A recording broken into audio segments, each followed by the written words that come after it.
Hello વિદ્યાર્થી મિત્રો, ધોરણ 11 અને ગુજરાતી મીડિયમ જૈવિક અણુઓ આપણે ચાલી રહ્યું છે. પાઠ નંબર 9 એટલે કે ચેપ્ટર નંબર 9 અને આજેનું લેક્ચર 9મું. We will try to finish it. આપણે એને પૂર્ણ કરવાનો પ્રયત્ન કરશું અને થઈ જશે. 50 મિનિટની આજુબાજુનું લેક્ચર થાય એવું છે. આપણે એક પોર્શન બાકી છે, તમને ખબર હોય તો દ્વિતીયક ચયાપચયકો. હમણાં કોઈ આની સામું જવાનું નથી. બીજું આપણે અત્યારે એન્ઝાઇમમાં આગળ વધીએ છીએ. ઉત્પ્રેરકો એટલે કે ઉત્સેચકો, આપણા માટે બધા જૈવિક ઉદ્દીપકો કે જેને કારણે ઉત્પ્રેરણની ઘટના થાય છે, એટલે કે કેટાલિસિસ એટલે કે ઉદ્દીપન થઈ રહ્યું છે. આ બધી પ્રોસેસમાં કાં તો કાંક બનતું હોય કાં તો કાંક તૂટતું હોય. જો બને એવી થાય ઘટના તો એને ચયક્રિયા કહેવાય, અને જો તૂટે એવી ઘટના થાય એટલે કે ભંગાણાત્મક આપણે જેને કહીએ, વિઘટનાત્મક આપણે જેને કહીએ, તો એને કહેવાય અપચય ક્રિયા. એટલે ચયાપચયનું બેલેન્સ આપણા બોડીમાં થાય. તો આજે જે મેઇન પોર્શન છે એક ગોખણીઓ આ અહીંયા તમારી સામે છે, એ મગિંગ અન્ડરસ્ટેન્ડિંગ વાળું આજે આપણે ભણવાનું, સહકારકો મજા પડે એવું. અને આની સિવાયનું જે ભણવાનું બાકી એ લિવિંગ સ્ટેટ શું છે, જીવંત અવસ્થા કોને કહેવાય. આમાંથી જનરલી ક્વેશ્ચન ક્યારેય તે પૂછાતો નથી, પણ આપણને ખબર હોવી જોઈએ કે આપણે જે જીવીએ છીએ એ ખરેખર શું છે.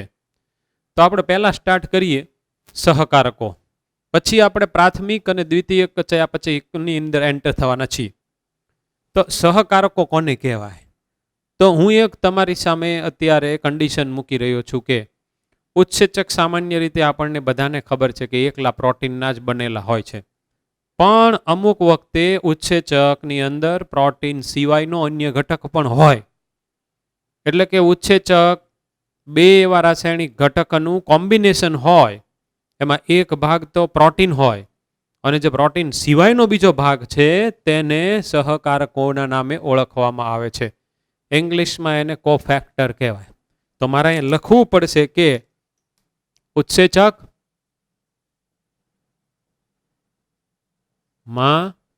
ઉત્સેચકમાં પ્રોટીન ઘટક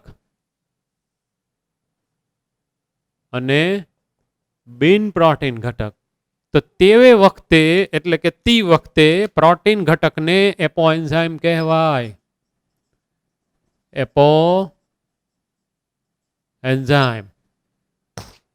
અને જે બિન પ્રોટીન ઘટક છે ને સહકારકો કહેવાય, એટલે કે કોફેક્ટર કહેવાય.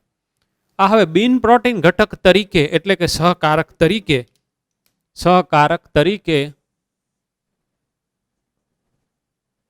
પ્રોસ્થેટિક સમૂહ ગ્રુપ કે સહ ઉત્સેચક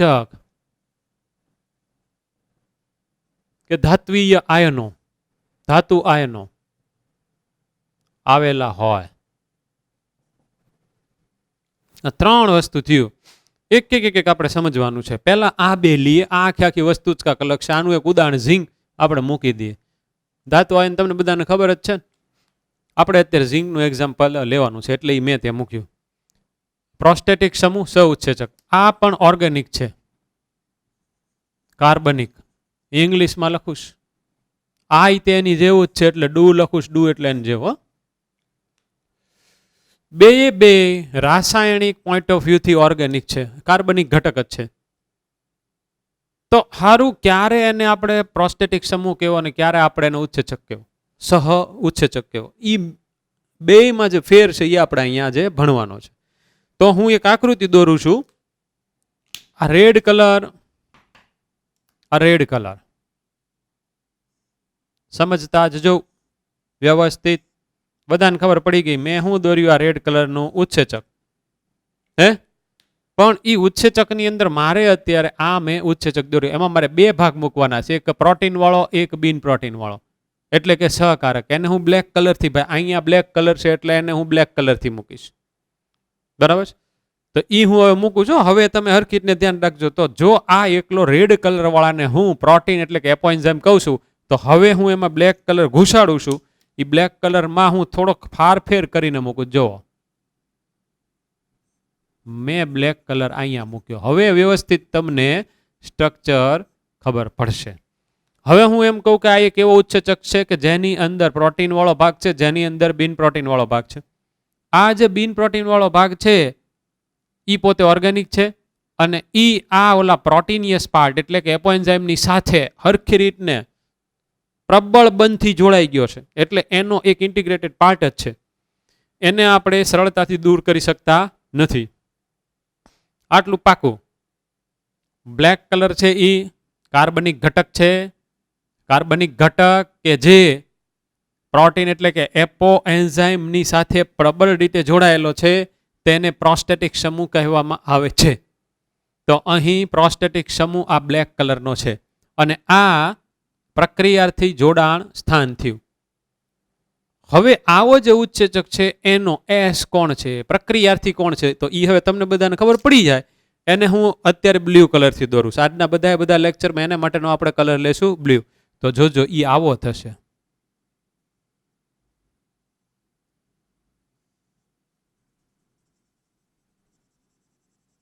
બ્લુ કલર. આ છે ઈ પ્રક્રિયાર્થી. આ એસ થયો. હવે જોજો બરાબર. આ જે રેડ કલરનો પાર્ટ છે ઈ એપોએન્ઝાઇમ. એન્ઝાઇમ પ્લસ આ જે બ્લેક કલરનો પાર્ટ છે ઈ પ્રોસ્ટેટિક સમૂહ.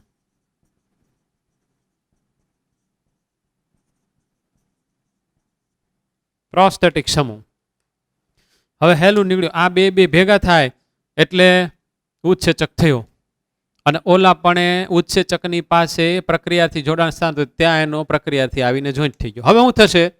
એસ માંથી પી થશે. પ્રોડક્ટ બની ગઈ, નીપજ બની ગઈ. આ જે છે એવું આપણને પાછું મળશે. એમાં રેડે હશે ને બ્લેકે હશે. એટલે કે એની અંદર એપોએન્ઝાઇમ ને એની અંદર સહકારક એટલે કે કોફેક્ટર. પણ અહીં કોફેક્ટર તરીકે કોણ છે? પ્રોસ્ટેટિક સમૂહ. હવે આ બેમાં હું ફેરશે હમણાં તમને ખબર પડશે. એની પહેલા આનું આપણે એક એક્ઝામ્પલ લઈએ કે જો આ જે ઉત્સેચક છે ઈ સપોઝ આપણે એનું નામ પાડીએ કે ભાઈ કોણ છે, તો કે પેરોક્સિડેઝ. પેરોક્સિડેઝ. અને બીજાનું આપણી ટેક્સ્ટબુકમાં આપેલું જ છે એટલે હવે હું પાડી જ દઉં છું, કેટાલેઝ. ઉત્સેચકનું નામ. એનો જે એસ છે ઈ હાઇડ્રોજન પેરોક્સાઇડ છે. 2H2O2 ની ઉપર આ ઉત્સેચક કામ કરશે. એટલે નિપજ તરીકે આપણને શું મળશે? તો કે બુક વાળા લખે છે ઓક્સિજન વત્તા ઓક્સિજન. 2 ઓક્સિજન થઈ ગયા, 4 H છે ને 2 બાકી રહ્યા તો 2H2O પાણી. ઓકે. હવે જોજો બરાબર હું જે કહું એ બરાબર સાંભળજો કે પેરોક્સિડેઝ નામનો ઉત્સેચક એના 2H2O2 ઉપર કામ કરે અને 2H2O2 એટલે કે હાઇડ્રોજન પેરોક્સાઇડને નિપજ તરીકે ઓક્સિજન અને પાણીમાં ફેરવે છે.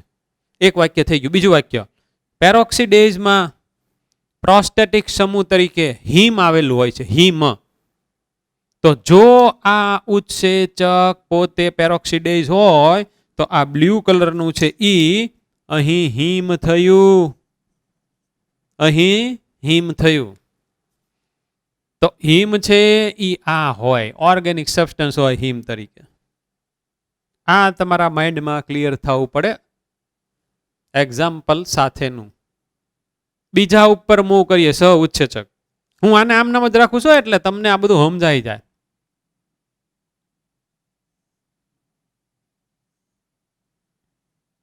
રેડ કલર એટલે કોણ અહીંથી જોઈ લેવાનું? તો કે ઉત્સેચકમાં પડેલ પ્રોટીન વાળો ભાગ એટલે કે એપોએન્ઝાઇમ હું અત્યારે દોરી રહ્યો છું. હવે જોજો આમાં થોડોક ખાલી હું ચેન્જ કરું છું ભાઈ. એપોએન્ઝાઇમ દોરવાનું મને મન થયું છે આમ. હવે હું દોરી રહ્યો છું બ્લેક કલરથી સહ ઉત્સેચક. તો હવે ધ્યાન રાખજો.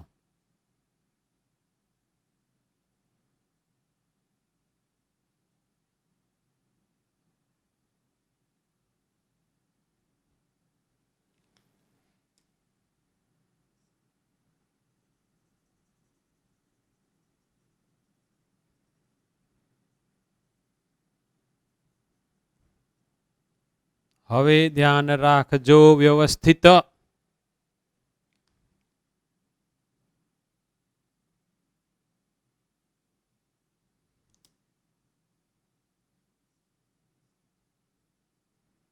દેખાયું વ્હાઇટ કલરનું ચોસલું? તો કે હા દેખાયું ને. હવે મેં જે અત્યારે સ ઉત્સેચક દોર્યો છે એ આ બ્લેક કલર ને એમાં એક પાછું વ્હાઇટ કલરનું નાનકડું એવું ચોકડું દેખાડ્યું. આને હું થોડોક મોટો કરું છું અહીંયા અહીંયા.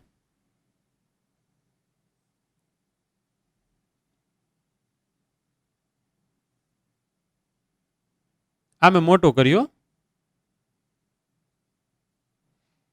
તો મેં મોટું કર્યું એમાં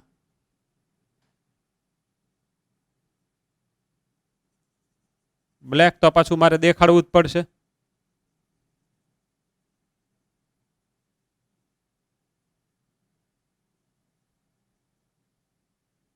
વ્યવસ્થિત ધ્યાન રાખવાનું છે. સ ઉત્સેચક તરીકે મેં આજે અણુ લીધો છે એનું નામ પાડું છું નિકોટિનેમાઇડ એડેનાઇન ડાયન્યુક્લિયોટાઇડ, અથવા ઈ પોતે બીજો હોય તો નિકોટિનેમાઇડ એડેનાઇન ડાયન્યુક્લિયોટાઇડ ફોસ્ફેટ. કાકાનો દીકરો ભાઈ કે પછી માસીનો દીકરો ભાઈ ગમે ઈ, બરાબર, દાંત નહીં કાઢવાના. તો નિકોટિનેમાઇડ એડેનાઇન ડાયન્યુક્લિયોટાઇડ અથવા તો નિકોટિનેમાઇડ એડેનાઇન ડાયન્યુક્લિયોટાઇડ ફોસ્ફેટ, આ અણુ કાં તો આ છે કાં તો આ છે, બેમાંથી એક છે. પણ તમે જોઈ શકો છો કે એના બંધારણમાં એક કાંક એક્સ્ટ્રા વસ્તુ છે. ઈ નિએસિન નામનું વિટામિન, આ નિએસિન નામનું વિટામિન છે.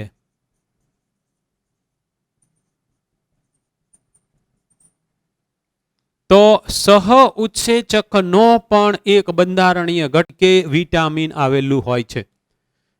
આ હવે હજી હરખી રીતના સમજવાનું છો. પ્રોસ્ટેટિક સમૂહ એપોએન્ઝાઇમ સાથે સખત રીતે જોડાઈ ગયેલો હતો. આનું જોડાણ ક્ષણિક હોય છે, એટલે કે ટ્રાન્સિયન્ટ હોય છે, એટલે કે જ્યારે જરૂર અત્યારે આવીને જોડાય વળી પાછા છૂટા પડી જાય. તો આ અત્યારે અહીંયા છે, આનો જે પ્રક્રિયાર્થી હશે બ્લુ કલરનો એ આવો હશે ને, બ્લુ કલરનો આ એનો એસ.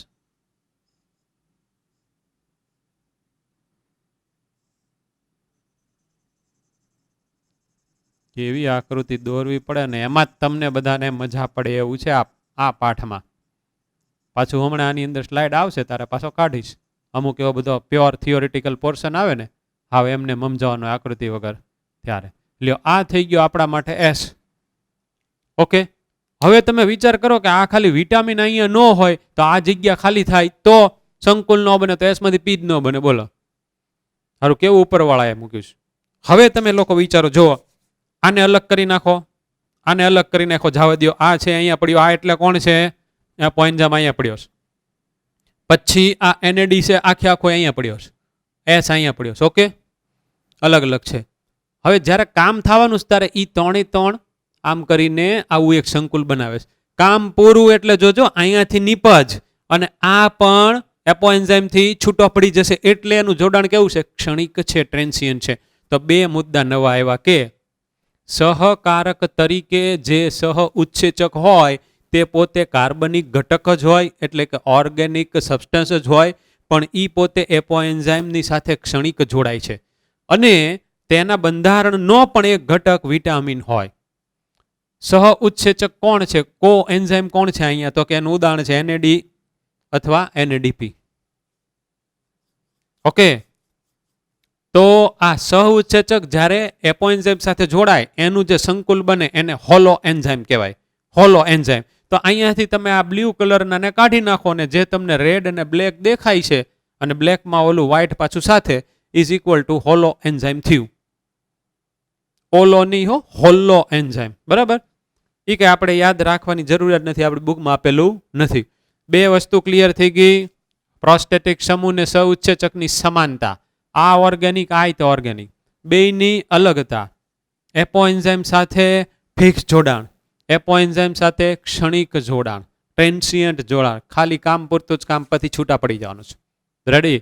તો બેનો ડિફરન્સ ને બેનું ખબર. હવે ધાતુ આયનો ઝિંક છે, તો સારું આપણને એમ લાગે કે ઘણા બધા એવા ઉત્સેચકો હોય કે જે બધા ઉત્સેચકો આ ધાતુ આયનોની હાજરીમાં જ એક્ટિવ થાય ને ઈ જો ન હોય, માનો કે ઝિંક ન હોય, તો એક પ્રોટીનનું પાચન કરે એવો પ્રોટીઓલાઇટિક ઉત્સેચક કાર્બોક્સીપેપ્ટિડેઝ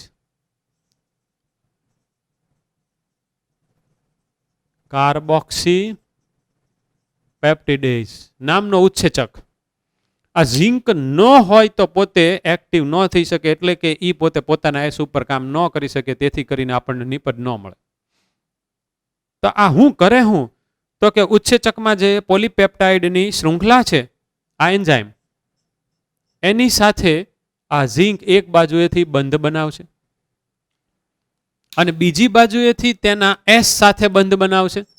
એ એક પણ બંધ હોઈ શકે કે એકથી વધુ પણ હોઈ શકે. એક કે એકથી વધુ હું અહીંયા લખું છું. એક કે એકથી વધુ બંધો વચ્ચે પોતે છે, એક સાઈડ એસ છે, એક સાઈડ ઈ છે, પોતે વચ્ચે છે ઝીંક. જો ઝીંકને તમે કાઢી નાખો તો આ જે ઉત્સેચક છે એ પોતે પોતાના પ્રક્રિયાર્થીની ઉપર કામ કરી શકશે નહીં. આ બંધ તમારે કેમિસ્ટ્રીમાં આવ્યું ને, કોઓર્ડિનેશન બોન્ડ, શું કયો છે ને, સહસંયોજક બંધ, એવી ટાઈપનો બંધ હોય. આ આપણી ટેક્સ્ટબુકમાં લખેલું હશે એક જગ્યાએ કાઉન્સમાં, ન લખેલું હોય અથવા એટલે આપણે જે બધું મટીરિયલ આપ્યું છે આમ તેમ હશે, તો છતાં પણ હું અહીંયા લખી નાખું છું કોઓર્ડિનેશન.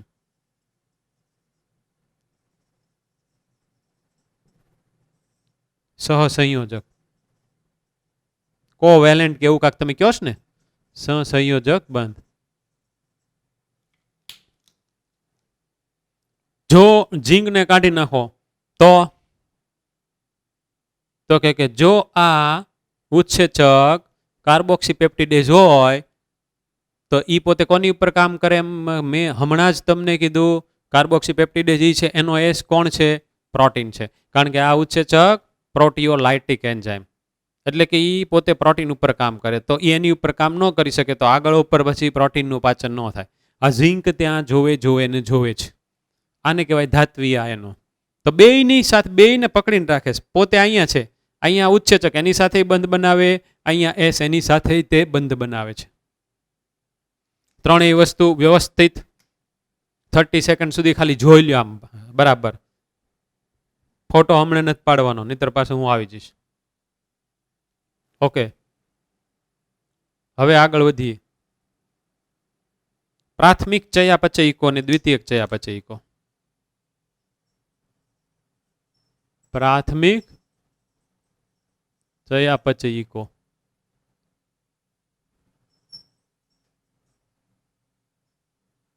કોને કહેવાય અને દ્વિતીયક કોને કહેવાય? હા, વહેલું છે. એક અહીંયા ઇક્વેશન લખું છું, આપણને ખબર જ છે. આ પાછું આગળ એ કામમાં લાગવાનું છે. ગ્લુકોઝ 6 ફોસ્ફેટ, ફ્રુક્ટોઝ 6 ફોસ્ફેટ, પછી ફ્રુક્ટોઝ 1,6 બાયફોસ્ફેટ, DHAP, PGL એમ કરતા કરતા પાયરુવિક એસિડ, પછી એમાંથી બન્યો બીજો એક એસિડ એટલે સાઇટ્રિક એસિડ, અહીંયા Cl લખું, પછી આઇસોસાઇટ્રિક એસિડ, પછી આલ્ફા કીટો ગ્લુટારિક એસિડ, સક્સિનિક, ફ્યુમારિક, મેલિક, ઓક્ઝેલોએસિટિક એસિડ, આવું એક સાયક્લિક ફોર્મ થયું, ચક્ર થયું. તો અમુક ઘટના લિનિયર એટલે કે રેખીય સીધી અને અમુક ચક્રીય, પણ બને છે એકમાંથી બીજું, બીજામાં ત્રીજું ને ત્રીજામાંથી ચોથું. હવે ગ્લુકોઝ તો કેટલાય બધા હોય. એક ગ્લુકોઝમાંથી માનો કે ફ્રુક્ટોઝ 6 ફોસ્ફેટ સુધી અત્યારે પ્રોસેસ પહોંચી છે, તો બીજો ગ્લુકોઝ અહીંયા સુધી પહોંચ્યો હોય અને થર્ડ અત્યારે પડ્યો છે. હવે આ જ્યારે આમાં ફેરવાય, આમાં ફેરવાશે, આમાં ફેરવાશે. તો એટ એ ટાઈમ આ મેં જે અત્યારે ઘટનાક્રમ લખ્યો એની અંદર બનતા જેટલા સરસ કાર્બનિક ઘટકો છે એ બધા એટ એ ટાઈમ આપણા કોષમાં હોય જ તે. હું આમ કરીને આખો કોષ રસ લઈ લઉં તો એમાં આ ઘટકે મળે, આ ઘટકે મળે, આ મળે, આ મળે, આ મળે, બધા મળે. આ બધા અત્યારે પોતપોતાના ચયાપચયિક પથમાં કહેવાય. એટલે હવે યાદ કરો કે આપણે જ્યારે આ પાઠની શરૂઆત કરી હતી ત્યારે એની અંદર એસિડ દ્રાવ્ય પૂલની અંદર જે બધા સરસ કાર્બનિક ઘટકો મળ્યા હતા કે જેનો મોલિક્યુલર વેટ કે જેનો અણુભાર એકદમ ઓછો હતો, 800 ડાલ્ટન કરતા ઓછા, એ બધા આવી રીતના હોય. તો હારા બોડીમાં કેટલા બધા ચયાપચયિક પાથ હાલતા હશે. અને પાછું કેવું ખબર, આ ગ્લુકોઝમાંથી ગ્લુકોઝ 6 ફોસ્ફેટમાં એક ઉત્સેચક જોઈએ, હેક્સોકાઇનેઝ. અહીંયા પાછો બીજો જોઈએ, ફ્રુક્ટોઝ આઇસોમરેઝ. અહીંયા પાછો ત્રીજો, ચોથો, પાંચમો, દરેક સ્ટેપે એક એન્ઝાઇમ, એક ઉત્સેચક જોઈએ. ઓકે, પણ એવું ન બને કે આ ગ્લુકોઝમાંથી ગ્લુકોઝ 6 ફોસ્ફેટ થયો, હવે આ ગ્લુકોઝ 6 ફોસ્ફેટ એમને એમ ત્યાં પડ્યો જ રહ્યો, હવે એનું કાંઈ ન થયું.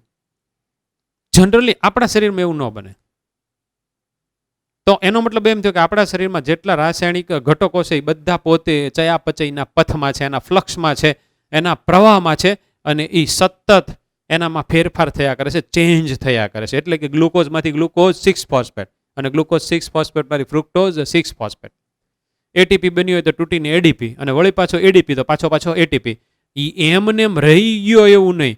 ઉર્જા આપણે જ્યારે હાલીએ દોડીએ તો આજના ગ્લુકોઝમાંથી જે ઉર્જા મુક્ત થયું એના જે એટીપી બન્યા હોય એ બધા એટીપી વપરાણા કરે.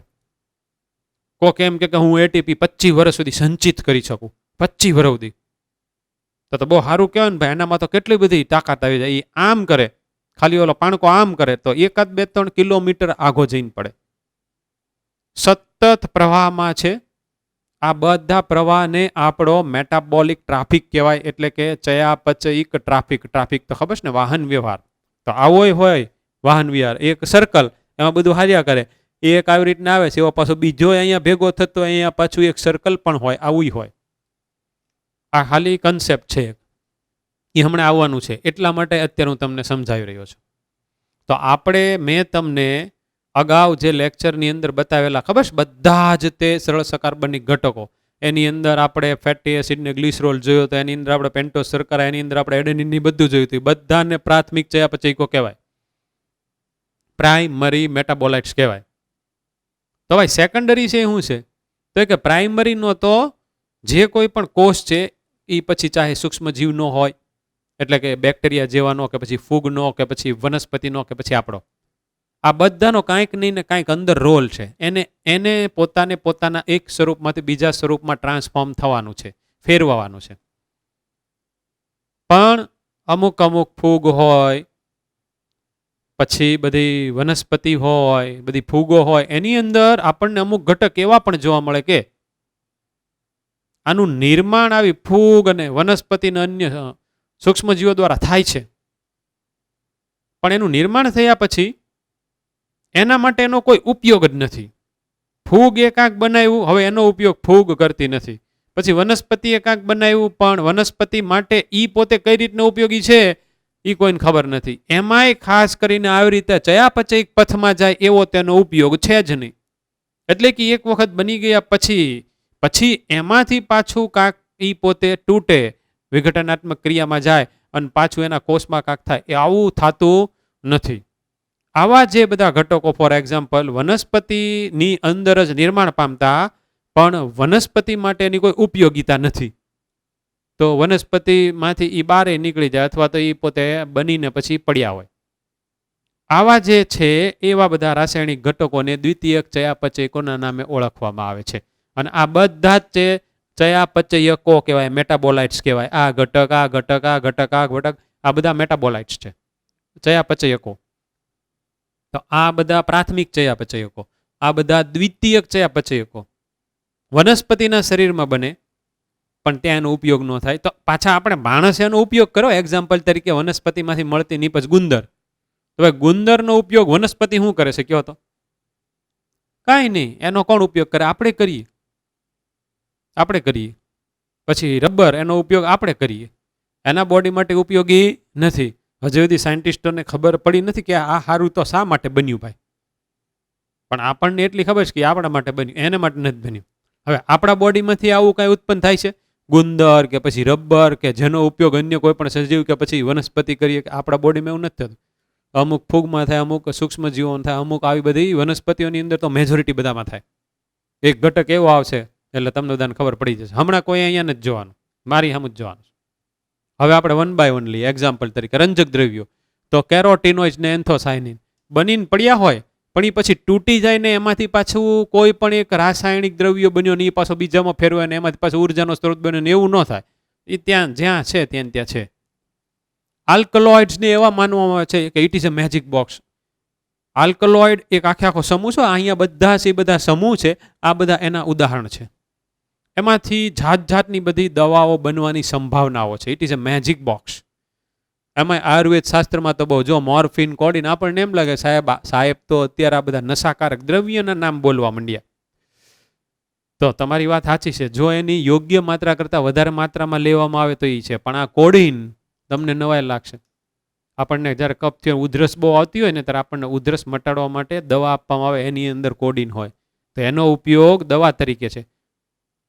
હવે માણસો શું કર્યું, એ આખી દવાની બોટલી ઘટઘટાવી જાય તો એનો પાછો નશો કરે.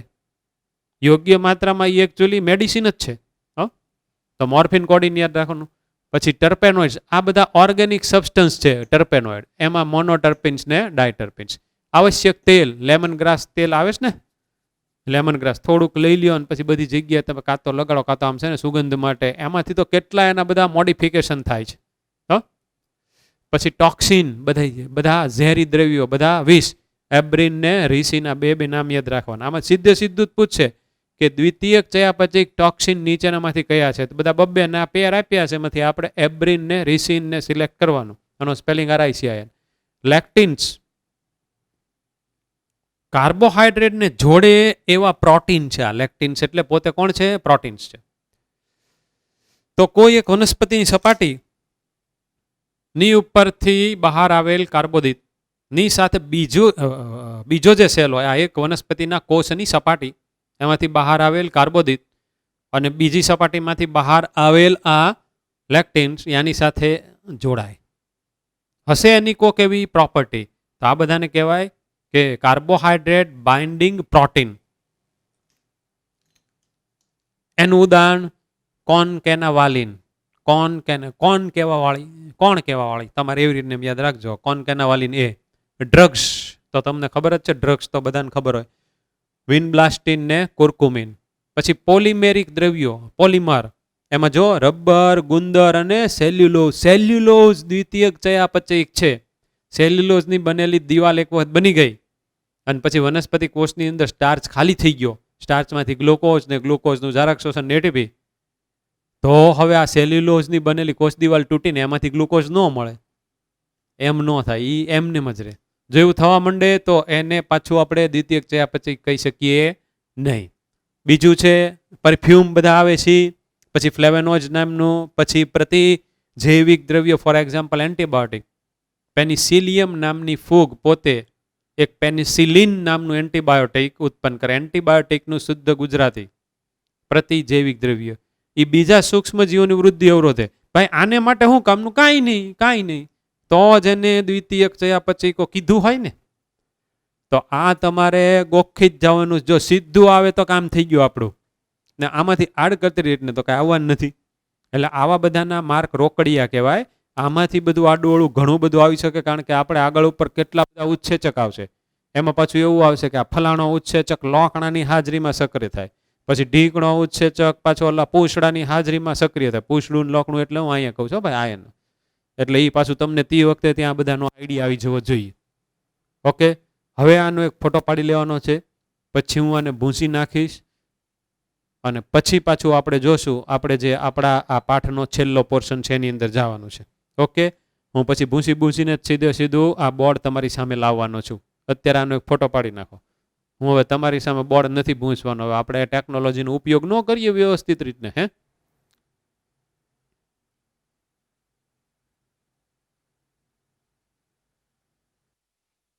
તો ફાઇનલ પોર્શન આપણે સ્ટાર્ટ કરીએ. બધા પોતાની નોટબુક અને બોલ પેન કાઢી રાખો. હાલો 30 સેકન્ડ આપું છું. આજે થોડુંક લખવાનું, કારણ કે સ્લાઇડ બધી ઇંગ્લિશમાં જ છે. ઇંગ્લિશનું હું ગુજરાતી કરાવવાનો છું, તો તમે લખતા જશો તો ખ્યાલ આવતો જશે આ બધું શું છે. એટલે નોટ બોલ પેન કાઢી રાખો. ઓકે, પહેલું આપણે જોઈ રહ્યા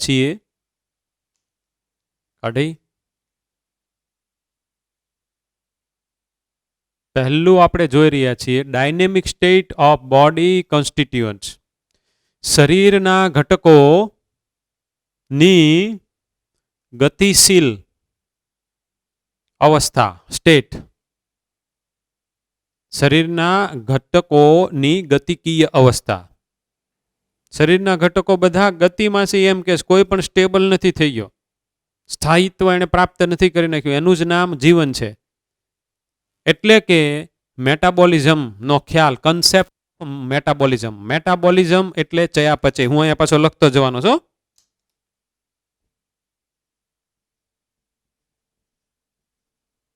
મેટાબોલિઝમ એટલે ચયાપચય. તમારે પણ લખતા જવાનું છે. આનું પહેલા વહેલા તમારે લખવાનું છે.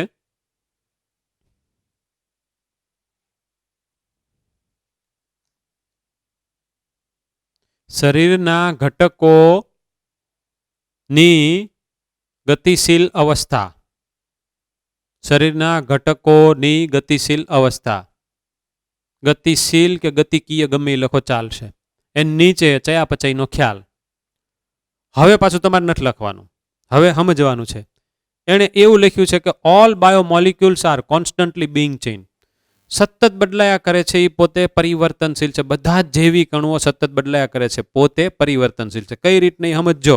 ઓલું જ એક્ઝામ્પલ અહીંયા હું અહીંયા લખું છું, પણ અલગ રીતને કે A1 ઘટક છે એ A2 માં ફેરવાય છે, A2 ઘટક છે એ A3 માં ફેરવાય છે, A3 ઘટક છે એ A4 માં થાય, પછી 4 પાછો A5 માં થાય, A5 માંથી A6 થાય, A7 થાય, A7 ને આપણે સપોઝ કાઢવું હોય તો પાછો કાઢીને હાલો રાખીએ, A7 થાય, A8 માંથી વળી પાછો A4 થાય છે. સમજો. ક્યારેક આવું બને છે કે A5 માંથી B1 થાય છે, B1 માંથી B2 થાય છે, એમાંથી પાછું B3 થાય છે, અને એમાંથી A2 પણ થતું હોય, શક્ય છે. આનો મતલબ એવો થયો કે આપણા શરીરમાં અમુક ઘટનાઓ લિનિયર સીધી ચાલે છે, અમુક સાયક્લિક ચાલે છે. લિનિયર ચાલે, સાયક્લિક ચાલે, લિનિયર ચાલે, સાયક્લિક. મેટાબોલિક ટ્રાફિક છે, ચયાપચયિક ટ્રાફિક છે.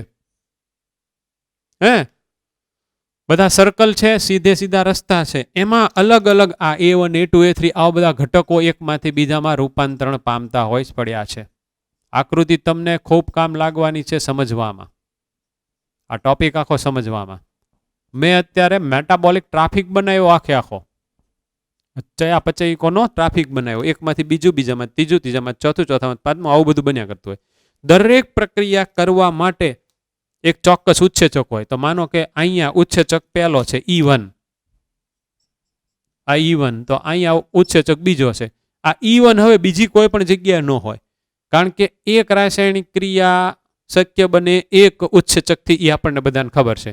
E2, E3, E4, E5 ગમે એ લખાયો, E6 આપણે તો ખાલી ધારવાના છે. અહીંયા હું V1 તે લખી શકું, E7, E8, E9, E10, E11, E12, આ બધા છે. તો કેટલા બધા ચયાપચયિક ટ્રાફિકો હોય, આવા બધા કેટલાય તે ચયાપચયિક પથ હોય આપણા શરીરની અંદર હાલતા હજારો. તો જ ઓલા એસિડ દ્રાવ્ય પુલની અંદર હજારો પ્રકારના સરસ કાર્બનિક ઘટકો મળે. આ મળે, બીજો, ત્રીજો, ચોથો, પાંચમો, છઠ્ઠો, સાતમો, આઠમો, નવમો, 10મો, 1000મો, 11મો, 1200મો, કેટલા બધા. આવા તો કેટલા બધા હાલતા હશે આપણા બોડીમાં. તો અમુક ઘટનામાં કાંકનું નિર્માણ થતું હોય, અમુક ઘટનાની અંદર બધું વિઘટન થતું હોય. તો એક ઘટનાને ચય કહેવાય, એક ઘટનાને અપચય કહેવાય. જે ફોર્મિંગ છે એટલે કે સંશ્લેષણ પામતી ઘટના છે એને ચય કહેવાય, અને બ્રેકડાઉન જેમાં તૂટતું હોય એને અપચય કહેવાય. બેયને સામૂહિક રીતે ચયાપચય કહેવાય. એટલે હવે તમારે બહુ હું તમને નહીં લખાવું, પણ ચયાપચયમાં અહીંયા આમ ચય કર્યું અને અપચય કર્યું. ચય એટલે સંશ્લેષણાત્મક, અપચય એટલે વિઘટનાત્મક. તો હવે ચયાપચયની ઘટનાના અમુક ઈ લોકોએ અહીંયા ઉદાહરણ આપ્યા. પછી તો પાછા આપણે યાદ રાખવા જ પડે ઉદાહરણ, એમાં કે આપણું હાલવાનું નથી. એમિનો એસિડમાંથી કાર્બન ડાયોક્સાઇડ દૂર થઈને એમાઇન બનવાની ઘટના. ન્યુક્લિયોટાઇડ બેઝમાંથી, ન્યુક્લિયોટાઇડ બેઝ હવે તમને ખબર પડી જવી પડે, ઓલા બધા નાઇટ્રોજન બેઝ, એમાંથી એમિનો ગ્રુપ દૂર થઈને કાંક બનવાની ઘટના. કાંકમાં પાછા કેટલાય ફાટા હોય, XA બનતું હોય, Y બનતું હોય, વળી પાછું Z બનતું હોય, કેટલુંય થતું હોય. હાઇડ્રોલિસિસ ઓફ ડાયસેકરાઇડ, ડાયસેકરાઇડનું જળ વિભાજન. આમાંથી એકેયનું તમારે ગુજરાતી લખવાની જરૂરિયાત નથી, કારણ કે આ બધા ઉદાહરણ છે. એ એટલે એમિનો એસિડ લખ્યો છે, એ તો તમને તમારી બુકમાં મટીરિયલ છે અહીંથી મોકલે છે, એની અંદર આ બધું હશે જ તે. તો હાઇડ્રોલિસિસ ઓફ ડાયસેકરાઇડ, ડાયસેકરાઇડનું જળ વિભાજન. કયો ભાઈ ડાયસેકરાઇડ? તો કે પહેલો એક લઈ લ્યો, માલ્ટોઝનું જળ વિભાજન. તો શું બનશે? ગ્લુકોઝ. ગ્લુકોઝ. તો આ ક્રિયા ચય થઈ કે અપચય થઈ? અપચય થઈ, કારણ કે ભંગાણાત્મક થઈ ને વિઘટનાત્મક થઈ. હવે જોજો, એણે એવું કીધું છે, આ માનો કે જે પહેલું છે એ આ છે, આ ઓકે, અને બીજું છે એ તમે ગમે એ લઈ લો, આ છે એ માનો કે આ છે, તો એ એમ કહે છે કે આર ધીસ રિએક્શન્સ અકર આઇસોલેટેડ, આ બધી ઘટનાઓ એકલી થતી હોય, આ ખાલી એકલી થતી હોય પછી એ ટુ અહીંયા બની ગયો હોય આમ નામ રહ્યું, તો એકલી છે કે બધી હારું હાર જ છે, એકબીજાની સાથે કનેક્ટેડ છે? તો આનો આન્સર આવે ના. આર ધીસ રિએક્શન્સ, આ બધી ઘટનાઓ, હું તમને સાથે સાથે ગુજરાતી એક એક શબ્દનું કરતો જાઉં, કારણ કે આમાં છે ને ઇંગ્લિશમાં બહુ વધારે મજા આવે છે. એવરી યર છોકરાને આની અંદર મજા ખૂબ પડતી હોય, કારણ કે એને ખબર પડશે ને છેલ્લે કે આપણે જે અત્યારે જીવીએ છીએ શું છે સારું, આ જીવંત કોને કેવું? હે, આર ધીસ રિએક્શન્સ, રિએક્શન એટલે આ બધી પ્રક્રિયાઓ, અકર્સ આઇસોલેટેડ એટલે એકલી થઈ રહી છે પોતે નહીં, એ તો બેકલી કરતા વધારે પરસ્પર એકબીજાની સાથે આંતર સંકલિત છે. કોઈ દિવસ એક જ ઘટના થાય આપણા બોડીમાં, એક કોષમાં એક જ ઘટના થયા કરે ને પછી એક સ્ટેપ એટલે કે એક્સમાંથી વાય બને ને પછી એ વાય પાસે એમને આવું કોઈ દિવસ થાય નહીં. અને એવું જે દિવસે થયું તે દિવસે કાંક બધા ડખા. ક્યારે આવું થઈ શકે? જુઓ તમે, માની લ્યો કે અહીંયા આ E2 છે એ ગેરહાજર છે, કોઈ પણ જનનિક ખામીને કારણે આ E2 નામનો ઉત્સેચક ન થયો, તો A3 તો નહીં બને. તો હારું બોડી પાસે શું કરે ખબર છે? આને કાંઈક બીજા માર્ગમાં લઈ જઈને એને આમાં લાવે. એટલે બોડી કાંક આવું કરશે. જો આ હારું આપણા બોડીમાં એટલું બધું હારું હારું આપ્યું છે ને, આ માનો કે ગેરહાજર છે, તો આ A2 ને એમ કે હાલ હું તને લઈ જાઉં C1 માં, C1 માંથી C2 માં, ને ત્યાંથી પાછું હું બનાવે A4, એને પાછું ત્યાં તો લાવે જ, તો જ આપણે જીવતા રહીએ ને, નહીં આપણે મરી જઈએ. એટલે બોડી આપણને જીવતા રાખવાનું જ કરે. ઓકે, સારું છે. આ જો ભાઈ પહેલી સ્લાઇડ ક્લિયર થઈ ગઈ. સંશ્લેષણ અને વિઘટન. બ્રેકિંગ એટલે બ્રેક ડાઉન થવું, કોકનું ખબર છે બ્રેકઅપ થાય, સાંભળેલું છે ને તમે? ઓલા બેનું બ્રેકઅપ થઈ ગયું તો એ તૂટી ગયું, તો આપણે હવે શું કહેવાનું? અપચય થઈ ગયું. અને કાંક થાય તો પછી આપણે શું કહેવાનું? ચય થઈ ગયું. હો, દાંત નહીં કાઢવાના. જો આન્સર આવ્યો નથી. હવે આ જે બધી રાસાયણિક પ્રક્રિયા છે એ occurs in series of linked reaction, એકબીજાની સાથે કનેક્ટિવિટીમાં કેટલી બધી, એક ન હોય, આમ હોય આમ હોય આમ હોય. એ બધી કેવી હોય? લિનિયર, કાં તો સીધી હોય, અને કાં તો સર્ક્યુલર એટલે કે ચક્રીય હોય.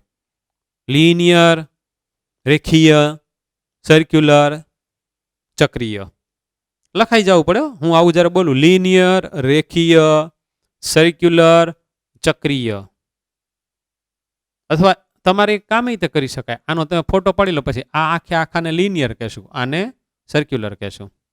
આને શું કહેવાય? મેટાબોલિક ટ્રાફિક, ચયાપચયિક ટ્રાફિક થઈ ગયો. આપણે જેમ સિટીમાં ટ્રાફિક હોય એમ. હવે સારું, માની લ્યો કે આ અહીંયા આ બધા ચયાપચયિકો છે, આ બધા આ જે રેડ કલરના સ્પોટ કરી આવ્યો, એટલે એ આપણા માટે કોણ થયા ખબર છે? એ આપણા માટે થયા સ્કૂટર ને ફોર વ્હીલરની અંદર કારે આવે, અને ફોર વ્હીલરની અંદર લારી આવે, બધું આવે ને ભાઈ. હે, તો આમાં આપણે અત્યારે લારીની વાત નથી કરતા, આમાં કાર છે, પછી રિક્ષા છે, આ બધું છે. આ બધા એક જ ગતિએ હાલ્યા કરે છે, એટલે કે આમાંથી આ બને, આમાંથી આ બને, આમાંથી આ બને, આવું બધું થયા કરે. તેથી કરીને એક્સિડન્ટ નથી થતું, એક પણ મિસ્ટેક વગર વ્યવસ્થિત ચાલે. શું કરવા આવું થતું હશે? કારણ કે તમામ ક્રિયા કરવા માટે એક વિશિષ્ટ પ્રકારનો ઉત્સેચક છે, અને જ્યાં એક વિશિષ્ટ પ્રકારનો ઉત્સેચક હશે ત્યાં એક જૈવ રાસાયણિક ક્રિયાનો ચોક્કસ દર હશે. CO2 H2O જોડતો હશે કાર્બોનિક એનહાઇડ્રેટ, તો એનો દર કયો હતો? આપણને બધાને ખબર છે, 6 લાખ H2CO3 પર સેકન્ડ. તો એ જ થતું, એટલે એક દરે ચાલ્યા કરે છે, એટલે આમાં એક્સિડન્ટ ન થાય.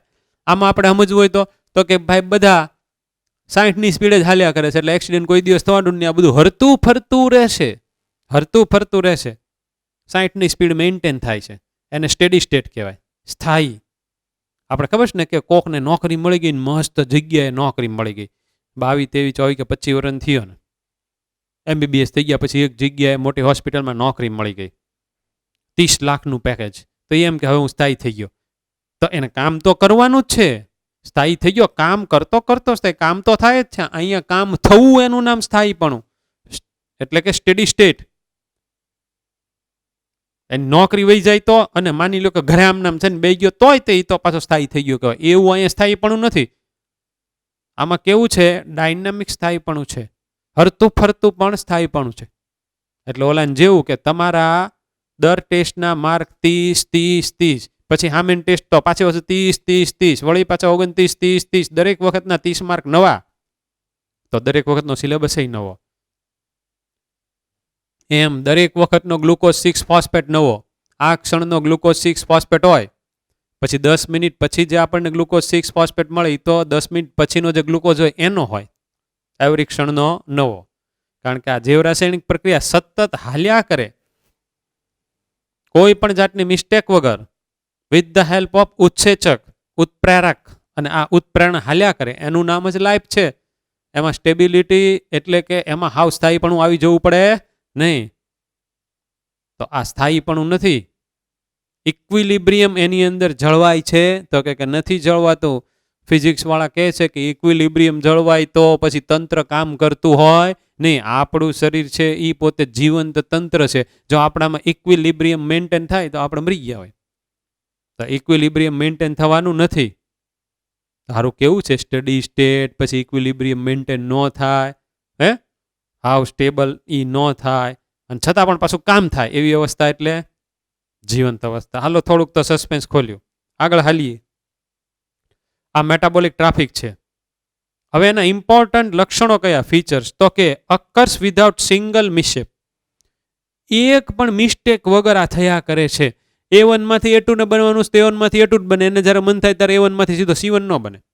A2 ને A3 માં બનવાનું, A3 ને A4 માં જવાનું છે, પણ જ્યારે આ E2 ઉત્સેચક નથી તો જ આ પાથ. જો આ ઉત્સેચક અહીં હાજર છે તો આ જ બને ને પછી જ આ બને. જો આ એન્ઝાઇમ નથી તો જ બીજો પાથ શરૂ થાય. એટલે કે આ પાથ શરૂ હોય ત્યારે આ પાથ પાછો બંધ હોય. કોઈ દિવસ એક્સિડન્ટ ન થાય. એવું ન થાય કે અહીંયા બે અણુ બન્યા છે A2 ના, તો એક આ માર્ગે અહીંયા આવે ને એક આ માર્ગે અહીંયા આવે. એવું નહીં, એવું નહીં. અહીંયાથી તળાજાનો રોડ જ્યાં સુધી ખુલ્લો હોય ત્યાં સુધી ઈ જ રોડે ટ્રાફિક હાલે અને એક જ તે સ્પીડમાં હાલે. પણ જો વચ્ચે કાંક માથાકૂટ થઈ ગઈ અને એ બધા રોડ બંધ થઈ ગયા તો અહીંયાથી સિહોર ને પછી ટાણા ને વરલ ને પછી ઓલું શું છે ભદ્રાવળ 1, 2 ને 3 ને પછી ઓલા બપાડાના પાટીએ નીકળે ને પછી તળાજા આવે. ઈ ઓલો જો વચ્ચે કાંક જગ્યાએ રોડ બંધ થાય તો જ આ રોડ શરૂ થાય, નહીતર ન થાય, નહીતર એની ઉપર જ હાલ્યા કરે. એવું છે.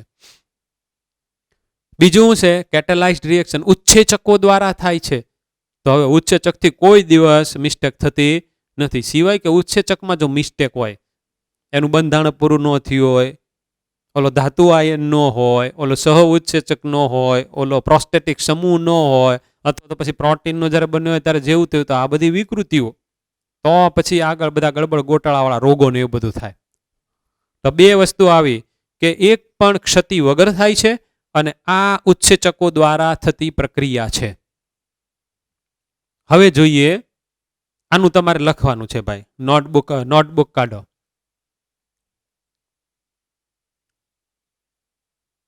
ઓકે, આ ઉપર મેટાબોલિક બેઝિસ ફોર લિવિંગ, આપણે જે આપણું જે જીવન છે એના માટે ચયાપચયનો આધાર, એના માટેનો ચયાપચયિક આધાર, જીવન માટેનો ચયાપચયિક આધાર, આવું તમારે હેડિંગ બાંધવાનું, જીવન માટેનો ચયાપચયિક આધાર. પછી આવી રીતના મૂવી લાઈન કરી એનાબોલિક પાથવે અને કેટાબોલિક પાથવે. તો અહીંયા ચય અને અહીંયા અપચય લખો. પાથવે એટલે માર્ગ, ચય માર્ગ અને અપચય માર્ગ. એટલે હું તમને લિટરલી ચયાપચયના તફાવત અત્યારે લખાવી રહ્યો છું અને આનું પાછું હોમવર્કમાં તે મૂકવાનું છે. અહીંયા લખો, સરળમાંથી જટિલ બને. તો ઓલામાં જટિલમાંથી સરળ બને, ઉલટું કરી નાખવાનું, સરળમાંથી જટિલ બને. 2 ગ્લુકોઝ ભેગા થઈને માલ્ટોઝ બને અને માલ્ટોઝ તૂટે ને 2 ગ્લુકોઝ, એની વાત કરે છે. સરળમાંથી જટિલ ઈ ચય પાથવે અને જટિલમાંથી સરળ ઈ અપચય. લખાઈ ગયું? બીજું, એનર્જી કન્ઝ્યુમિંગ પ્રોસેસ એટલે ઉર્જાગ્રાહી ક્રિયા લખો. આમાં ઉર્જા ગ્રહણ થાય, ઉર્જાનો સંગ્રહ થાય, ઉર્જાગ્રાહી ક્રિયા. તો અહીંયા લખો ઉર્જા ત્યાગી ક્રિયા. આ ઉર્જાગ્રાહી, આ ઉર્જા ત્યાગી.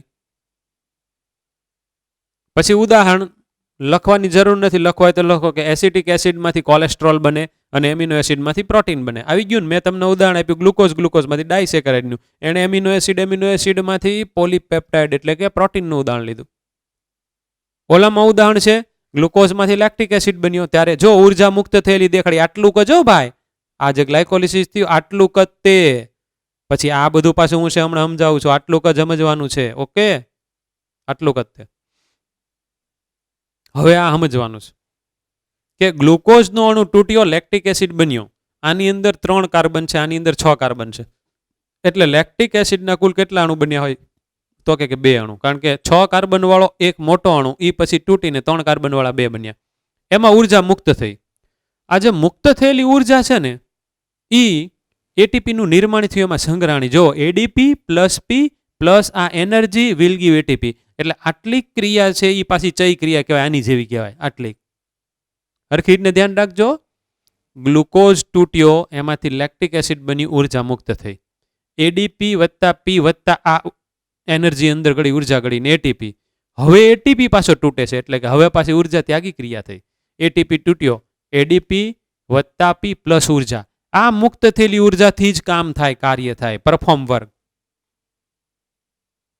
હું અત્યારે બોલું છું, મારા સ્નાયુઓનું સંકોચન છે, હાર્ટબીટ છે, જેટલી જેટલી અંદર બધી પ્રોસેસ ચાલે એમાં જ્યાં જ્યાં ઉર્જાની જરૂરિયાત ઊભી થાય એ એટીપી માંથી જ આવવી પડે.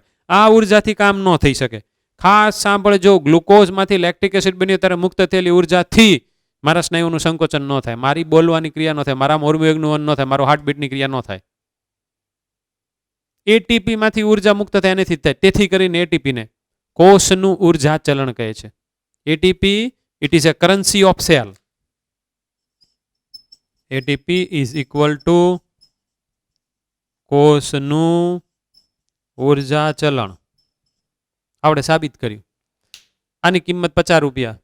હું અત્યારે લોકડાઉનમાં બહાર ગયો, મને એક માસ્ક આપો 50 રૂપિયાનો મેડિકલ સ્ટોરમાં જઈને કીધું, બોલ પેન આપો. મેડિકલ સ્ટોર વાળો મને એમ કહે છે, સાહેબ તમે ચલણ લઈને આવો, 50ની નોટ લાવો અથવા તો રૂપિયાના સિક્કા 50 લાવો. આ નહીં ચાલે. એવન તો કે આનું મૂલ્ય પણ 50 રૂપિયા જ છે, તો ચલણ જ હાલે. એવી રીતના આપણા શરીરમાં કામ થવા માટે જે ઉર્જાની જરૂરિયાત ઊભી થાય એ ઉર્જાનો સ્ત્રોત એટીપી હોવો જોઈએ. 99.9999% કિસ્સામાં 0.0001 તો એક્સેપ્શનલ ગમે ત્યાં હશે ને અપવાદ. આમ તો આપણે ઓલમોસ્ટ 100 જ કહેવાય. આનેથી જ કામ થાય, ખાસ યાદ રાખવાનું છે. હવે living state, thousands of chemical compounds, હજારો પ્રકારના રાસાયણિક ઘટકો, આ બધા એમાં આવી જશે ને. આ બધા A1 A2 ની બધા આવી જાય. એ બધા આપણા શરીરના ચયાપચયકો કહેવાય. બધા શરીરના ચયાપચયકો. હવે આ સ્લાઇડ ખાલી સમજવાની, ઉતારવાની નથી.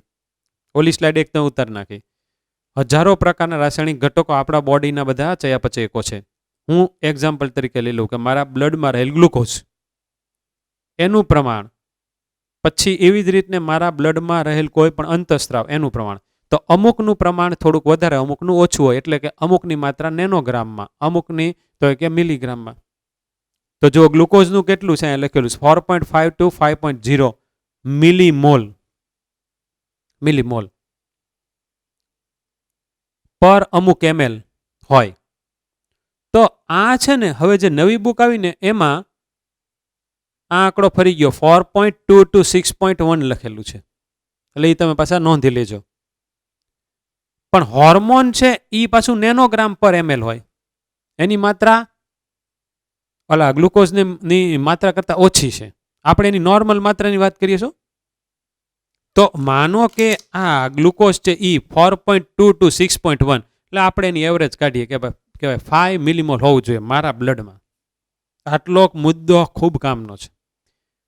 અને થાઇરોક્સિન છે, થાઇરોક્સિન નામનો એક આપણે અંતઃસ્ત્રાવ લઈ લઈએ, એ અમુક નેનોગ્રામ હોવો જોઈએ. માનો કે 2 નેનોગ્રામ પર ml હોવો જોઈએ. ઓકે. હવે મારું જ્યારે બ્લડનું સેમ્પલ લે ડૉક્ટર ઓલા લેબોરેટરીમાંથી આવીને, પછી એનો ટેસ્ટ કરે, તો ઓલું 2 નેનોગ્રામ નીકળે, ઓલું 5 મિલીમોલ નીકળે. જો એટલું નીકળે તો એનો મતલબ એમ કે મારા શરીરની અંદર ગ્લુકોઝની હોમિયોસ્ટેસિસ, એની સમસ્થિતિની જાળવણી થઈ છે. એટલે કે ગ્લુકોઝ મારા બ્લડની અંદર જેટલો હોવો જોઈએ એટલો છે. તો ભાઈ ગ્લુકોઝ મારા બ્લડમાં એની માત્રા જાળવીને પડ્યો છે, એની સાથે સંકલિત જેટલી જૈવ રાસાયણિક પ્રક્રિયા છે બધી ઓકે થાય છે. એની સાથે સંકલિત અંગો પોતે પોતાનું કામ હરખી રીતને કરે છે. તો ભાઈ બ્લડમાં ગ્લુકોઝનું લેવલ મેન્ટેન કરવાનું કામ કયો અંતઃસ્ત્રાવ કરે? તો કે ઇન્સ્યુલિન. ઇન્સ્યુલિન કઈ ગ્રંથિમાંથી ઉત્પન્ન થાય? સ્વાદુપિંડ. તો એનો મતલબ એમ થાય ઇનડાયરેક્ટલી કે જો મારા બ્લડના ગ્લુકોઝના બધા રિપોર્ટ સારા, તો મારું સ્વાદુપિંડ સારું છે. એવી રીતને મારું લીવર સારું, એને માટે આ ગ્લુકોઝ સિવાયનો અન્ય એક ઘટક હોય, એના રિપોર્ટને SGPT કહે. તો એ SGPTનો રિપોર્ટ નોર્મલ આવે એનો મતલબ એમ કે આપણું લીવર ઓકે કામ કરે છે. આપણા બોડીની અંદર સમસ્થિતિ હરખી રીતને જળવાયેલી છે.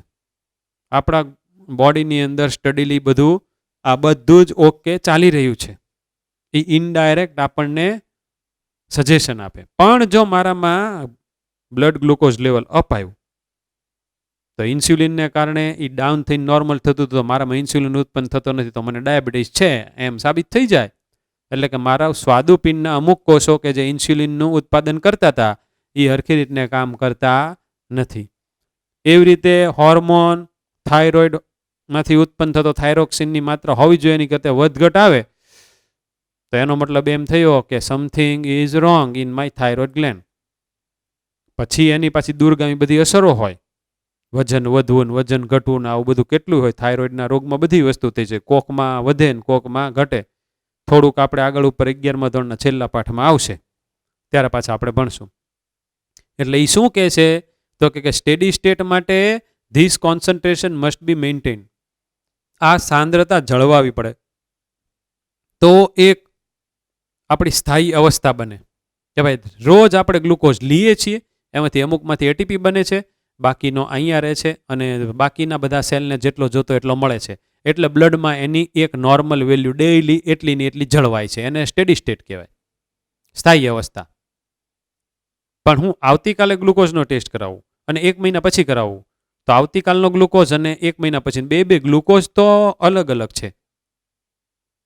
આવતીકાલનો ગ્લુકોઝ સવારનો પોરના ટેસ્ટનો આજે હું અત્યારે જે ખૂબ સાંજે માનો કે હું આ લેક્ચર અત્યારે ઉતારી રહ્યો છું તો મેં અત્યારે જે સાંજે ખાધું એનું પછી અભિશોષણ થયું મારા આંતરડામાંથી, એ ગ્લુકોઝ છે. અને 2 કે 3 મહિના પછી તો કે તે વખતે ખાધું એ ગ્લુકોઝ હોય. એ કાંઈ એક જ વખતનો ગ્લુકોઝ કોઈ દિવસ પડ્યો એવું જ ન હોય, નહીંતર તો આપણે ખાવાનું જ બંધ કરી દેવું પડે ને. એનો એક ગ્લુકોઝ હાલતો હોય તો સારું ને.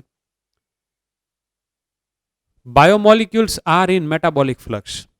જૈવિક અણુઓ ચયાપચયિક પથમાં છે, એના ફ્લક્સમાં છે, એટલે કે એના પ્રવાહમાં છે. એકમાંથી બીજું ને બીજામાંથી ત્રીજું થયા કરે છે. The study state is A non equilibrium state. સ્થાયી અવસ્થા છે એ કાંઈ સ્ટેબલ થઈ ગયું ને હવે હું અહીંયાથી મારા બીજા સ્વરૂપમાં રૂપાંતરણ જ ન થાવ આમનામ જ છું એવું ઇક્વિલિબ્રિયમ નથી. પણ કેવું છે નોન ઇક્વિલિબ્રિયમ, એટલે કે એમાંથી પાછું બીજામાં રૂપાંતરણ થઈ જાય છે. પણ એવરી ટાઈમ જો આ ગ્લુકોઝમાંથી ગ્લુકોઝ 6 ફોસ્ફેટ, માંથી ફ્રુક્ટોઝ 6 ફોસ્ફેટ, માંથી ફ્રુક્ટોઝ 1,6 બાયફોસ્ફેટ. જોજો તો જે બીજો જે હતો ગ્લુકોઝ એ અહીંયા પહોંચ્યો, ત્રીજો હતો આ સ્ટેપે પહોંચ્યો, ચોથો અહીંયા પડ્યો. બધું તમને દેખાય છે. પણ દરેકે દરેક નવું છે. હવે આમાં ટ્રાન્સફોર્મ થશે, આમાં થશે, આમાં થશે, આમાં થશે. આખો પ્રવાહ હાલ્યા કરે. આને સ્ટડી સ્ટેટ કહેવાય. અને નોન ઇક્વિલિબ્રિયમ કે એક બન્યો અને ત્યાં પડ્યો રહ્યો તો ઇક્વિલિબ્રિયમ થઈ ગયું, તો સ્થાયિત્વ થઈ ગયું. અને ફિઝિક્સના નિયમ મુજબ, ભૌતિક શાસ્ત્ર મુજબ ઇક્વિલિબ્રિયમે કોઈ પણ તંત્ર કામ કરી શકે નહીં, તો એને મૃત્યુ કહેવાય. જો આપણામાં થાય તો આપણામાં NaCl હોય પણ એ આયોનાઇઝ એટલે Na+ ને Cl- થઈ જાય, પાછો NaCl બને, વળી પાછો Na+ ને Cl- થઈ જાય. આ સતત થયા કરે. પણ NaCl બની ગયો ને એમને પડ્યો તેથી સમજી જવાનું કે આપણે ગયા કામથી. NaClના ક્રિસ્ટલ બનીને આપણા બ્લડમાં તો બ્લડની બિચારાકની જે થિકનેસ હોય એ બધી ખોરવાઈ જશે. એવું નથી થતું, આ હાલ્યા કરે છે.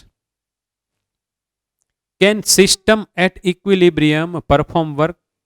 સંતુલન વાળી સ્થિતિ થઈ જાય ઇક્વિલિબ્રિયમ, તે વખતે કોઈ પણ તંત્ર કામ કરી શકે? નો, ના કામ કરી શકે. એટલે આપણામાં સંતુલન ક્યારેય તે સ્થપાવવાનું નથી. કોઈક જગ્યાએ ધન આયનો વધારે, કોઈક જગ્યાએ ઋણ વધારે. એને હરખું કરવામાં અહીંયા આમ થયું તો આને હરખું કરવામાં અહીંયા આમ થયું. આ હરખું મેન્ટેન કરવા માટેના પ્રયાસો ઇઝ ઇક્વલ ટુ જીવન. જીવન.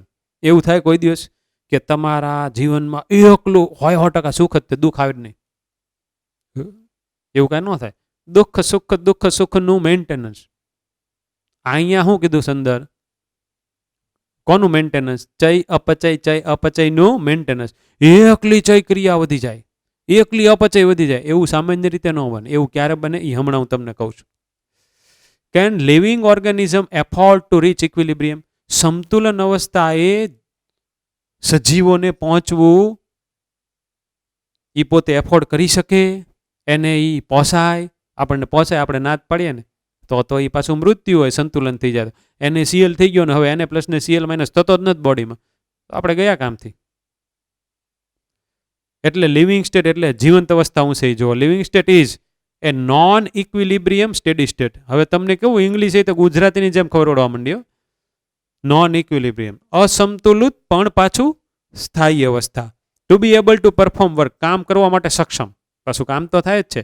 તો આપણે જે આપણું રોજિંદુ કામ કરી રહ્યા છીએ, બ્લડના ટેસ્ટ કરાવી ઓકે આવે છે, યુરિનના ટેસ્ટ કરાવી ઓકે આવે છે, એનો મતલબ એમ કે આપણા બોડીમાં બધી જ જૈવ રાસાયણિક પ્રક્રિયાઓ એક મેટાબોલિક ફ્લક્સમાં જેવી રીતને હાલવી પડે એવી રીતને હાલ્યા જ કરે છે. હવે ઓલું ચઈને અપચયનું કીધું, પછી અહીંયા કદાચ એકાદ બે સ્લાઇડ હશે આની પછી. આપણી જ્યારે વૃદ્ધિ થાય, આપણે જ્યારે જન્મીએ પછી આપણે મોટા થઈએ તે વખતે આપણો વૃદ્ધિવાળો ગાળો હોય ને ત્યારે ચય ક્રિયા વધારે હોય, અપચય ઓછું હોય. આમ નામ ખાલી તમે વિચારો તો ચય એટલે સંશ્લેષણાત્મક. તારું સંશ્લેષણ વધારે થવું પડે તો જ આપણા દેહનું બધું જ તે ઘડતર થશે ને. પછી આપણે મોટા થઈ ગયા ને અમુક વર્ષ થઈ ગયા, 23-24-25 વર્ષ જેટલું થઈ ગયું, પછી આ ચયાપચયની અંદર બેલેન્સિંગ શરૂ થાય. આ બેલેન્સિંગ જે વ્યક્તિ ખૂબ વધારે વર્ષ સુધી કરે એનું આયુષ્ય ખૂબ લાંબુ હોય. એ બેલેન્સિંગ કઈ રીતને થાય તો કે આ બધા પથને જે વચ્ચે અવરોધ પેદા કરે એવું આપણે બહારથી ખાવાનું ન નાખીએ તો, એવું આપણે બહારથી ન નાખીએ તો બોડી તો એને ફાઇટ કરીને કાઢી નાખશે, પણ આપણે બોડીને એટલો પાછો ઘસારો લાગ્યો ને એટલે આપણું ચયાપચય બેલેન્સ ખોરવાયું.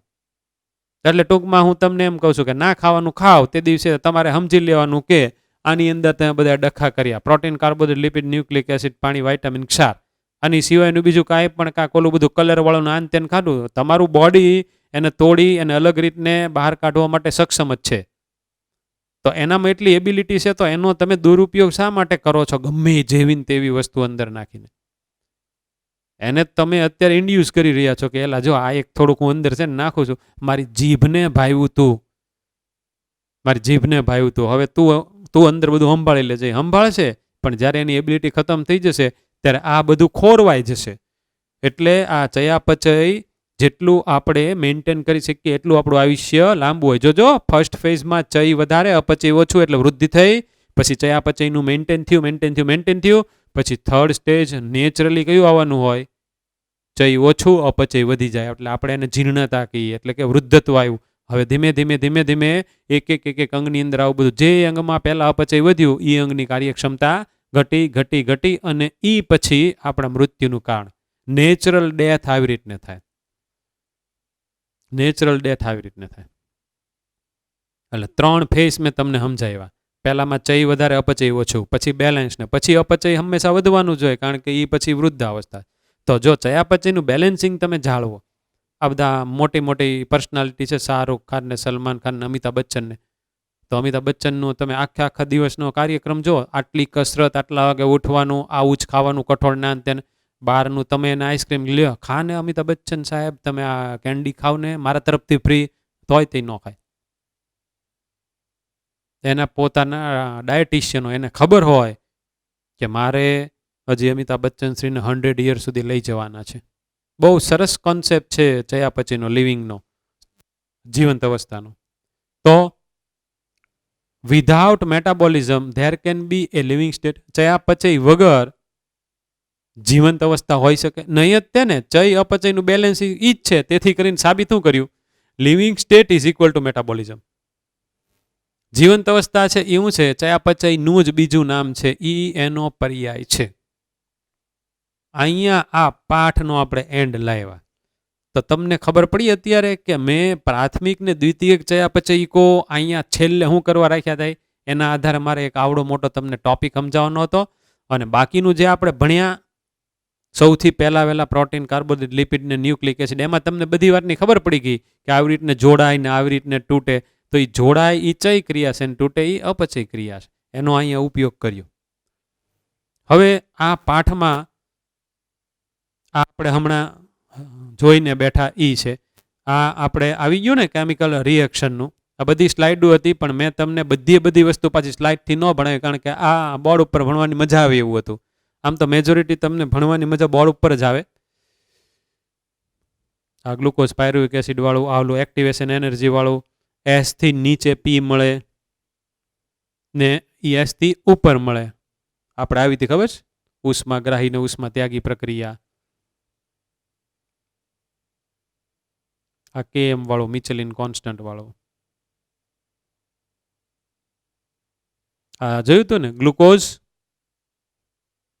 ગ્લુકોઝ 6 ફોસ્ફેટ, જી છે એ ફોસ્ફેટ, તો આ એડીપી, એસ છે એ એડીપી અને જી છે એ ફોસ્ફેટ છે, એસ છે એ એડીપી છે, તો આખે આખું એટીપી થયું. આપણે ભણીને બેઠા છે, આ બધું આવી ગયું આઇસોમરેઝિસ. હવે આમાં આ લિગેઝિસમાં એક નવું એક્ઝામ્પલ છે. આ એક તમારે અત્યારે ઉતારી લેવાનું, આને થોડુંક મોટું કરું કામનું.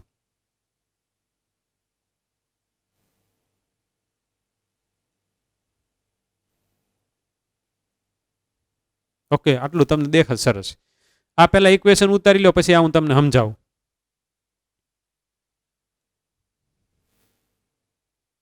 Acetic acid plus ATP plus coenzyme A, arrow acetic acid, ATP ને coenzyme A, arrow acetyl coenzyme A synthetase, acetyl coenzyme A synthetase, synthesis એટલે નિર્માણ. આ લિગેઝિસ પ્રકારનો છે. તો બન્યું હું, તો નિપજમાં લખી લ્યો acetyl coenzyme A plus AMP adenosine monophosphate plus H4P2O7 એને પાયરોફોસ્ફેટ કહેવાય.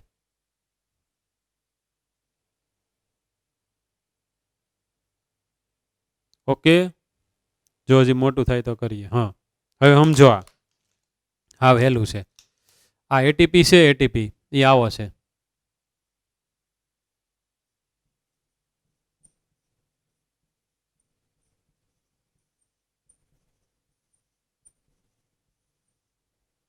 એડિનોસાઇન ટ્રાઇફોસ્ફેટ છે ને, એસિટિક એસિડ અને કોએન્ઝાઇમ એ આ બેને, એસિટાઇલ કોએન્ઝાઇમ સિન્થેટેઝ આ બેને જોડી દેશે.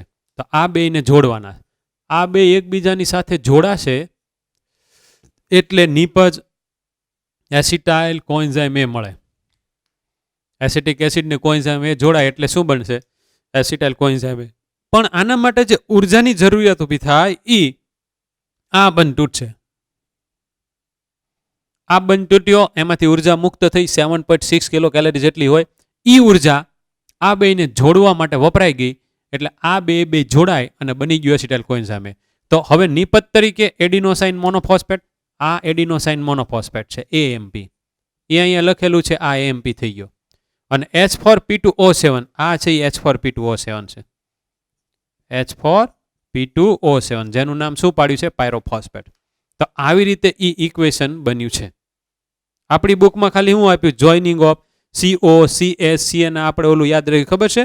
SON સન અને પછી ઓલા પણ પોપટભાઈ PO, આ ખાલી આટલું જ આપ્યું છે. આ આપણે એનું ક્લાસિકલ એક્ઝામ્પલ અહીંયા તમારી સામે મૂક્યું.